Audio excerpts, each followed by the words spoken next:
நம்ம பெற்றோர்கள் தாம் பிள்ளைகளுக்கு நல்ல கல்வியை கொடுக்கணும், பெற்று உயர்ந்த மதிப்பெண்கள் பெற்று நல்ல வேலைக்கு போகணும்னு விருப்பப்படுறோம்.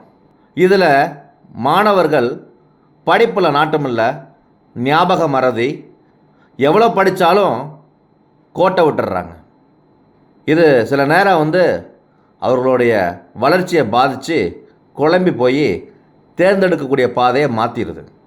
எல்லா பிள்ளைகளுக்கும் கல்வியில் சிறந்து விளங்கணும்னு ஆசை உண்டுங்க. அது சிறு வயதிலேருந்தே சரி பண்ணணும்.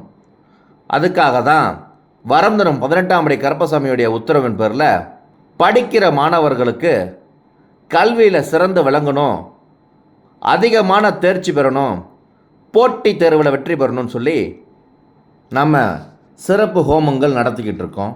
அனைவரும் தவறாமல் கலந்து கொண்டு அன்போடு இத்திருக்கோவில் நிர்வாக சார்பாக அழைக்கின்றோம்.